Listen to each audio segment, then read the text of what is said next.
Welcome to DSC బడి channel. So ఈ వీడియోలో మనం సైకాలజీకి సంబంధించిన అభ్యాసనం అనే చాప్టర్ నుంచి ఆ చాప్టర్లోని ప్రాక్టీస్ బిట్స్ అయితే చూద్దాము. సో ఫస్ట్ బిట్ వచ్చి, ఒక విద్యార్థికి తగిన వయసు ఉన్నప్పటికీ ఒక కోర్సును పూర్తి చేయటంలో భాగంగా మధ్యలోనే ఏమాత్రం ప్రగతి చూపలేకపోయాడు. ఇప్పుడు ఆ విద్యార్థిలో నూతన ప్రేరణను కలిగించాడు ఉపాధ్యాయుడు. బోధనా పద్ధతుల్లో నవ్యతను కనబరిచినాడు. నూతన ప్రేరణ పొందిన విద్యార్థి ఉత్సాహంతో తన అభ్యాసన ఉధృతిని మరలా కొనసాగించాడు. ఈ అంశమును వివరించే అభ్యాసన రేఖలోని దశలు ఏవి అని అడిగారు. సో దీంట్లో దశలు అనేవి ఏమవుతాయి? పీఠభూమి దశ ప్రగతి తక్కువ దశ అవుతుందా? పీఠభూమి దశ శారీరక హద్దు అవుతుందా? ప్రారంభ దశ పీఠభూమి దశ అవుతుందా? పీఠభూమి దశ ద్వితీయ స్ఫూర్తి అవుతుందా? ఆన్సర్ అనేది ఏమవుతుంది మనకి? పీఠభూమి దశ ద్వితీయ స్ఫూర్తి అనేది ఆన్సర్ అవుతుంది. నెక్స్ట్ బిట్ వచ్చి, ఒక సైకాలజీ తెలిసిన ఉపాధ్యాయుడిగా ఒక విద్యార్థి ఒక కోర్సును నేర్చుకునేటప్పుడు ఏర్పడిన అభ్యాసన రేఖలో ఎన్నిసార్లు పీఠభూమి దశలు ఏర్పడవచ్చో గుర్తించము అన్నారు. సో ఎన్నిసార్లు పీఠభూమి దశ అనేది ఏర్పడుతుంది? ఇన్నిసార్లని నిర్దిష్టంగా ఏమీ చెప్పలేము. సో నిర్దిష్టంగా చెప్పలేము. నెక్స్ట్ బిట్ వచ్చి, ఒక విద్యార్థిలోని సహజ సామర్థ్యం వల్లనే బొమ్మలు అద్భుతంగా గీయగలుగుతున్నాడని ఉపాధ్యాయుడు అర్థం చేసుకున్నాడు. అయినా విద్యార్థిలోని ఆ అంశమును ఉపాధ్యాయుడు ఏ కారకంగా గుర్తిస్తాడు? సో అది ఏ కారకం అవుతుంది? వ్యక్తిగత శారీరక కారకమా, వ్యక్తిగత మానసిక కారకమా? సో ఆన్సర్ అనేది ఏమవుతుంది మనకి? వ్యక్తిగత మానసిక కారకం. నెక్స్ట్ బిట్ వచ్చి, ఒక పిల్లవాడు 1 నుండి 9 అంకెలను ఉపయోగించి వాడినంక వాడకుండా 3/3 చదరములో ఎటు కూడిన 15 వచ్చేట్లు చేయమన్నప్పుడు ఆ అంకెలను ఆ చదరములో అనేక సార్లు మార్చివేస్తూ 10 నిమిషాలకు పూర్తి చేయగలిగాడు. దీనిని వివరించే అభ్యాసన సిద్ధాంతం ఏది అని అడిగాడు. సో ఏంటి ఇక్కడ? ఏ అభ్యాసనం అవుతుంది ఇది మనకి?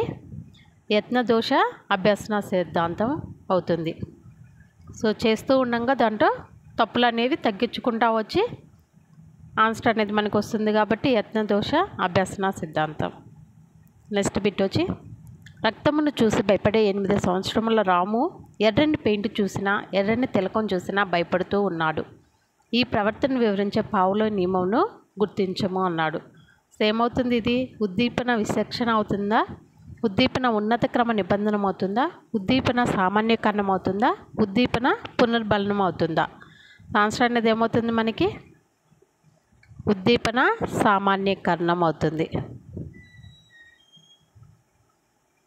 నెక్స్ట్ బిట్ వచ్చి, ఒక ఉపాధ్యాయుడు రేఖాంశములకు కాలమునకు మధ్య సంబంధమును చెప్పి 2-3 దేశముల కాలమానమును రేఖాంశముల ద్వారా కొలవడం బోధించాడు.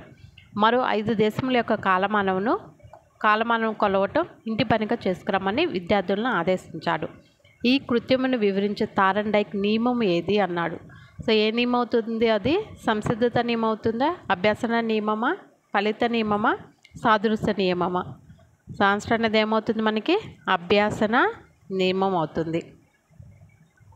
నెక్స్ట్ బిట్ వచ్చి, ఒక విద్యార్థి కుడి చేతితో గన్ షూటింగ్ నేర్చుకొని జిల్లా స్థాయి గన్ షూటింగ్లో ప్రథమ బహుమతి పొందాడు. అదే విద్యార్థి మరుసటి సంవత్సరం జిల్లా స్థాయి పోటీల్లో ఎడమ చేతితో కూడా గన్ షూటింగ్ చేసి మరలా అదే నైపుణ్యాన్ని ప్రదర్శించి మరలా ప్రథమ బహుమతిని పొందాడు. దీనిని ఏ అభ్యాసన బదలాయింపుగా నువ్వు గుర్తిస్తావు అన్నాడు. సో ఏ అభ్యాసన బదలాయింపు అవుతుంది ఇది? అనుకూల బదలాయింప, ప్రతికూల బదలాయింప, ఏకపార్శ్వ బదలాయింప, ద్విపార్శ్వ బదలాయింప? సో ఇక్కడ కుడి చేత్తో నేర్చుకున్నది అంటే రెండింటిని కుడి చేత్తో చేస్తున్నాడు, ఎడమ చేత్తో చేస్తున్నాడు కాబట్టి ఇదేమవుతుంది? ద్విపార్శ్వ బదలాయింపు అవుతుంది. నెక్స్ట్ బిట్ వచ్చి, రాము అనే విద్యార్థి వృత్తులు అనే పాఠాన్ని నాటకీకరణ పద్ధతిని ఉపయోగించి నేర్చుకొని బాగా గుర్తుపెట్టుకోగలిగాడు. ఒక సైకాలజీ తెలిసిన ఉపాధ్యాయుడిగా దీనిని ఏ రకమైన స్మృతిగా భావిస్తావు అని అడిగారు. సో ఏ రకమైన స్మృతి అవుతుంది ఇది? నిష్క్రియాత్మక స్మృతి, రెడెటిగ్రేటివ్ స్మృతి, క్రియాత్మక స్మృతి, సంసర్గ స్మృతి? సో ఏమవుతుంది ఆన్సర్ అనేది? క్రియాత్మక స్మృతి అవుతుంది. నెక్స్ట్ బిట్ వచ్చి, ఒక విద్యార్థి భాస్కర శతక పద్యమును నేర్చుకున్న తర్వాత దాశరథి శతక పద్యమును నేర్చుకున్నాడు. ఇప్పుడు ఉపాధ్యాయుడు దాశరథి శతక పద్యమును చెప్పమని అడిగితే ఎంత ప్రయత్నించినా భాస్కర శతకం అడ్డు తగులుతూ ఉండటం వల్ల దాశరథి శతకాన్ని చెప్పలేకపోతున్నాడు. దీనిని ఏ రకమైన విస్మృతిగా భావించవచ్చు అని అడిగారు. సో ఏ రకమైన విస్మృతి అవుతుంది? పురోగమన అవరోధమా, తిరోగమన అవరోధమా, దమనమా, అనుపయోగం వల్ల విస్తృత. సో ఏంటి ఇక్కడ? పూర్వం నేర్చుకున్నది కొత్తగా నేర్చుకునే దానికి అడ్డుపడుతున్నది. సో పూర్వం నేర్చుకున్నది ప్రస్తుతం కొత్తగా నేర్చుకున్న దానికి అడ్డుపడుతుంది కాబట్టి ఇది మనకి పురోగమన అవరోధం అవుతుంది. నెక్స్ట్ బిట్ వచ్చి, క్రికెట్ ఆటలో బ్యాట్స్మెన్ బ్యాట్తో బలంగా బాదినప్పుడు దానిని క్యాచ్గా పట్టుకునే బౌలర్ చేతులు వెనక్కి లాగుతూ పడిపోవడం అనేది న్యూటన్ 3వ గమన నియమంను అర్థం చేసుకోవడం వల్ల అని వివరించే అభ్యాసన బదలాయింపు సిద్ధాంతం ఏది అని అడిగారు. సో ఏ సిద్ధాంతం? స్వరూప మూలకాల సిద్ధాంతమా, సామాన్యీకరణ సిద్ధాంతమా, ట్రాన్స్పోజిషన్ సిద్ధాంతమా, ఆదర్శాల సిద్ధాంతమా? ఆన్సర్ అనేది ఏమవుతుంది మనకి? సామాన్యీకరణ సిద్ధాంతం. నెక్స్ట్ బిట్ వచ్చి, ఒక విద్యార్థి చదరంగమును తన సామర్థ్యం మేరకు నేర్చుకొని పాఠశాల స్థాయిలో గొప్పగా రాణించేవాడు. దానిని గమనించిన ఉపాధ్యాయుడు ఆ విద్యార్థిని గొప్ప శిక్షకుని వద్ద చేర్పించాడు. ఇప్పుడు ఆ విద్యార్థి ఆ శిక్షకుని సహకారంతో తన పూర్తి సామర్థ్యాన్ని వెలికితీసి రాష్ట్ర స్థాయిలో రాణించడం మొదలుపెట్టాడు. ఈ ఉదాహరణను వివరించే సిద్ధాంతం ఏంటి అని అడిగారు. సో ఏ సిద్ధాంతం అవుతుంది ఇది? కార్యసాధక నిబంధనమా, పరిశీలన అభ్యాసన సిద్ధాంతమా, అంతర్దృష్టి అభ్యాసన సిద్ధాంతమా, సాంఘిక సాంస్కృతిక అభ్యాసన సిద్ధాంతమా? ఆన్సర్ అనేది ఏమవుతుంది మనకి? సాంఘిక సాంస్కృతిక అభ్యాసన సిద్ధాంతం అవుతుంది.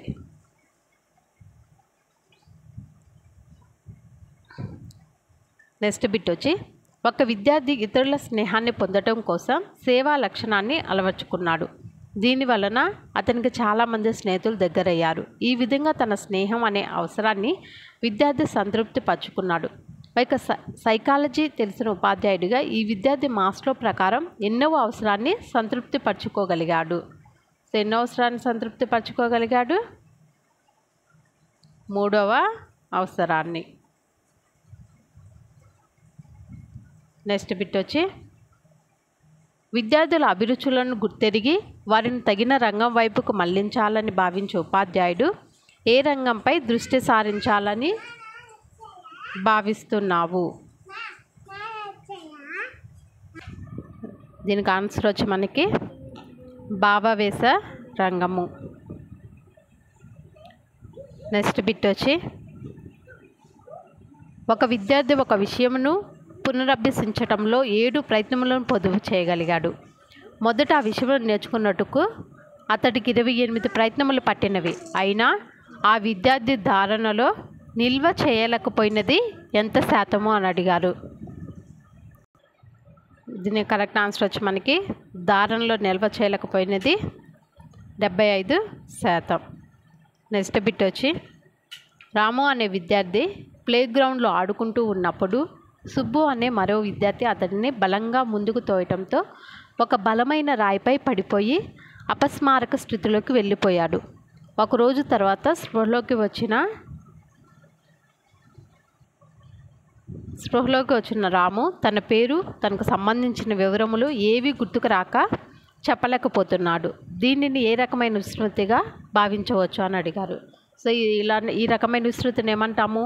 అమ్నేషియా అంటామా, డిమెన్షియా అంటామా, దమనం అంటామా, ప్యూగ్ అంటామా? ఆన్సర్ అనేది ఏమవుతుంది మనకి? ప్యూగ్. నెక్స్ట్ బిట్ వచ్చి, వంట వండుతూ ఉన్నప్పుడు రుచి ఎలా ఉంది, ఉప్పు కారం తగిన విధంగా ఉన్నాయా అని రుచి చూడడం లాంటిదే ఈ అభ్యాసన మూల్యాంకనం. సో ఏ అభ్యాసన మూల్యాంకనం అది? నిర్మాణాత్మక మూల్యాంకనం. నెక్స్ట్ బిట్ వచ్చి, ఒక విద్యార్థి మొదట 52 అర్ధరహిత పదములను నేర్చుకున్నాడు. ఎలాంటి అభ్యాసం చేయకుండానే 6 రోజులు గడిచిపోయినాయి. అయినా ఎబ్బింగాస్ ప్రకారం ఆ విద్యార్థి గుర్తుండే పదాలు మరియు మర్చిపోయే పదాలు వరుసగా. సో గుర్తుండే పదాలు మర్చిపోయే పదాలు వరుసగా అన్నారు. ఎన్ని గుర్తుంటాయి, ఎన్ని మర్చిపోతాడు?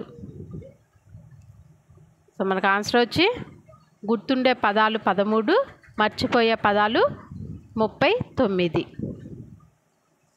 నెక్స్ట్ బిట్ వచ్చి 3వ తరగతి విద్యార్థి పెన్ రాసేందుకని చాక్లెట్ తినేందుకని గ్రహించగలిగినట్లయితే ఆ విద్యార్థిలో జరిగిన అభ్యాసనాన్ని ఒక ఉపాధ్యాయుడిగా నీవు ఏ రకమైన అభ్యాసనంగా గుర్తిస్తావా అని అడిగారు. సో ఏ రకమైన అభ్యాసనం అవుతుంది? అది శాబ్దిక అభ్యాసనం. నెక్స్ట్ బిట్ వచ్చి 3 సంవత్సరముల పిల్లవాడు తన అమ్మ చాలా ఎత్తున దాచిపెట్టిన కాజాలను ఎలా తీసుకోవాలని ఆలోచిస్తున్నప్పుడు వచ్చిన ఉపాయంతో ఒక స్టూల్ లాక్కొని ఎక్కి అందుకోవాలని ప్రయత్నించి అది అందక దానిపై ఒక బిందెను బోర్లించి అందుకోగలిగాడు. ఇది ఆ శిశువులో జరిగిన ఏ అభ్యాసనముగా చెప్పుకోవచ్చు? సో ఏ అభ్యాసనం అవుతుంది? ఇది మనకి సుల్తాన్ అనే చింపాంజీది ఉంది కదా, సో మనకి అంతర్దృష్టి అభ్యాసనం అవుతుంది. ఒక్క ఉద్దుటిన వచ్చిన ఆలోచన అనేది. నెక్స్ట్ బిట్ వచ్చి ఏ అనే విద్యార్థి ఆనందంగా కథాపుస్తకం చదువుతున్నాడు. బి అనే విద్యార్థి మాస్టర్ తిట్టినప్పుడు మాత్రమే కథాపుస్తకం చదువుతున్నాడు. అయినా ఏ అంతర్గతంగా, బి బహిర్గతంగా ప్రేరేపించబడ్డారు. నెక్స్ట్ సెకండ్ ఆప్షన్ వచ్చి ఏ బహిర్గతంగా, బి అంతర్గతంగా ప్రేరేపించబడ్డారు. నెక్స్ట్ ఆప్షన్ వచ్చి ఏ బిలు ఇద్దరు అంతర్గతంగా ప్రేరేపించబడ్డారు. ఫోర్త్ ఆప్షన్ వచ్చి ఏ బిలు ఇద్దరు బహిర్గతంగా ప్రేరేపించబడ్డారు అన్నారు. సో ఇదేమవుతుంది? ఆన్సర్ అనేది ఏమవుతుంది మనకి? ఏ అంతర్గతంగా, బి బహిర్గతంగా ప్రేరేపించబడ్డారు. నెక్స్ట్ బిట్ వచ్చి శిశువుకు స్వీయ అనుభవాలను కల్పించినట్లయితే శిశువే స్వయంగా జ్ఞాన నిర్మాణాన్ని చేసుకుంటాడు. ఈ విధమైన అనుభవాల వల్లనే శిశువులో నిజమైన అభ్యాసనం జరుగుతుంది అని వివరించిన వాదముగా ఈ కింది దేన్ని నువ్వు సమర్థిస్తావు అని అడిగారు. సో ఏ వాదాన్ని సమర్థిస్తావు? నిర్మాణాత్మక వాదము. నెక్స్ట్ బిట్ వచ్చి ఒక విద్యార్థి చిలక జోస్యమును చెప్పించుకోవడం నువ్వు చూసావు. చిలక ఎన్నిసార్లైనా అదే కార్డును తీస్తుంది. ఆ చిలక అదే కార్డును పలుమార్లు తీయడానికి కారణమైన అభ్యాసనంను విద్యార్థికి నువ్వు వివరించావు. మరి చిలుకలో జరిగిన అభ్యాసనంగా దేన్ని భావిస్తున్నావు అని అడిగారు. సో దేన్ని భావిస్తావు? ఏంటది? ఏమవుతుంది? నిబంధన అభ్యాసనం అవుతుందా, యత్నదోష అభ్యాసనమా, అంతర్దృష్టి అభ్యాసనమా, పరిశీలన అభ్యాసనమా? సో ఏమవుతుంది? నిబంధన అభ్యాసనము. నెక్స్ట్ బిట్ వచ్చి ఒక సిటీ బస్సు డ్రైవరు బస్సులోని బెల్లు మ్రోగిన, బస్సులోని లైట్ వెలిగిన, బస్సుపై చేతితో పెద్ద శబ్దం చేసిన బస్సును ఆపుచున్నాడు. ఒక సైకాలజీ తెలిసిన ఉపాధ్యాయుడిగా ఈ చర్య పౌలు నిబంధనలోని ఏ నియమమును తెలియజేయును అన్నారు. సో ఏ నియమాన్ని తెలియజేస్తుంది? ఇది ఉన్నత క్రమ నిబంధనని. నెక్స్ట్ బిట్ వచ్చి ఒక విద్యార్థి మోటార్ బైక్ నడిపే వీడియో గేమ్ను ఆడేటప్పుడు ప్రతి లెవెల్ను పూర్తి చేసినప్పుడల్లా కొన్ని అవార్డులను పొందుతూ ఉన్నాడు. దానితో ఇంకా దానిని బాగా ఆడే ప్రవర్తన అలవర్చుకున్నాడు. ఈ ప్రవర్తనను వివరించే అభ్యాసన సిద్ధాంతముగా దేన్ని భావిస్తున్నావు అన్నారు. ఆన్సర్ అనేది ఏమవుతుంది మనకి? కార్యసాధక నిబంధన సిద్ధాంతం. నెక్స్ట్ బిట్ వచ్చి ఒక ఉపాధ్యాయుడు గాంధీ చాలా క్రమశిక్షణ కలిగిన వ్యక్తి అని, ఆదర్శవంతమైన వ్యక్తి అని అనేక ఉదాహరణలతో విద్యార్థులకు వివరించాడు. గాంధీ చరిత్రను వీడియో పాఠం రూపంలో చూపించాడు. అయినా ఉపాధ్యాయుడు విద్యార్థుల నుండి ఏ రకమైన అభ్యాసనాన్ని ఆశిస్తున్నాడు? ఏ రకమైన అభ్యాసనాన్ని ఆశిస్తున్నాడు? పరిశీలన అభ్యాసనాన్ని. నెక్స్ట్ బిట్ వచ్చి ఒక విద్యార్థి A for apple, B for bat, C for cat అని చెప్తున్నట్లయితే ఒక సైకాలజీ తెలిసిన ఉపాధ్యాయుడిగా ఈ అభ్యాసాన్ని దేనిగా గుర్తిస్తావు అన్నారు. సో దేనిగా గుర్తిస్తాము? నిబంధన అభ్యాసనం. నెక్స్ట్ బిట్ వచ్చి ఒక సైకాలజీ తెలిసిన ఉపాధ్యాయుడిగా ఈ క్రింది వానిలో దేన్ని అభ్యాసనంగా గుర్తిస్తావు అని అడిగారు. సో దేన్ని అభ్యాసనంగా గుర్తిస్తాం? ఒక విద్యార్థి దీపంను వెలిగిస్తున్నాడు. అదే ఒక విద్యార్థి దీపంను ఆర్పివేయుచున్నాడునా, ఒక విద్యార్థి దీపమును తయారు చేయుచున్నాడునా, పైవన్యునా. సో ఆన్సర్ అనేది ఏమవుతుంది మనకి? ఆన్సర్ వచ్చి మనకి పైవన్నీ. నెక్స్ట్ బిట్ వచ్చి ఒక సైకాలజీ తెలిసిన ఉపాధ్యాయుడిగా అభ్యాసనము గురించి సత్య ప్రవచనము. సో వీటిలో సత్య ప్రవచనం అనేది ఏమవుతుంది? పరిపక్వత వల్ల వచ్చే శాశ్వత ప్రవర్తన మార్పుల, పెరుగుదల వల్ల వచ్చే శాశ్వత ప్రవర్తన మార్పుల, అనుభవం వల్ల వచ్చే శాశ్వత ప్రవర్తన మార్పుల. సో ఆన్సర్ అనేది ఏమవుతుంది మనకి? ఏది కాదా. ఆన్సర్ వచ్చి మనకి అనుభవం వల్ల వచ్చే శాశ్వత ప్రవర్తన మార్పులు. నెక్స్ట్ బిట్ వచ్చి 8వ తరగతి విద్యార్థి సమగణమును గీయగలుగుతున్నాడు, కానీ దానికి ముందు చతురస్రము, దానికి ముందు రేఖాఖండమును గీయటం నేర్చుకొని వాని ఆధారంగా సమగణమును గీయటం నేర్చుకోగలిగాడు. దీనిని వివరించు అభ్యసన లక్షణమును గుర్తించుము అన్నారు. సో ఏంటిది? అభ్యాసనం బదలాయించబడే ప్రక్రియనా, అభ్యాసనం సంచిత ప్రక్రియనా, అభ్యాసనం నిరంతర ప్రక్రియనా, అభ్యాసనం ప్రయోజనాత్మక ప్రక్రియనా. ఆన్సర్ అనేది ఏమవుతుంది? అభ్యాసనం సంచిత ప్రక్రియ. నెక్స్ట్ బిట్ వచ్చి ఈ కింది ఏ విద్యార్థి కనపరిచే కృత్యము అభ్యాసనం బదలాయించబడే ప్రక్రియ అనే లక్షణాన్ని వివరిస్తుందో ఒక ఉపాధ్యాయుడిగా గుర్తించగలవు అన్నారు. ఏ రాము అనే విద్యార్థి దేవాలయమును దేవా ప్లస్ ఆలయముగా విడగొట్టగలిగాడు. బి హట్టుకు బహువచనం హర్స్ అని నేర్చుకున్న విద్యార్థి ఫుడ్కు బహువచనం ఫుడ్స్ అని చెప్పుచున్నాడు. సి ఒకే తరగతి చదివే కవల సోదరులైన రాముకు సాధన పరీక్ష 85% మార్కులు రాగా సుబ్బుకి 60% మార్కులు వచ్చాయి. సో దీంట్లో ఏ మాత్రమే సరి అయినదా, ఏ మరియు బీలు సరి అయినవా, బి మాత్రమే సరి అయినదా, బి మరియు సిలు సరి అయినవా. సో ఆన్సర్ అనేది ఏమవుతుంది మనకి? బి మాత్రమే సరి అయినది. బి మాత్రమే సరి అయినది. సో వీడియో నచ్చినట్లయితే కనుక లైక్ చేయండి. ఇలాంటి వీడియోస్ కోసం ఛానల్ని అయితే సబ్స్క్రైబ్ చేసుకోండి. Thank you for watching.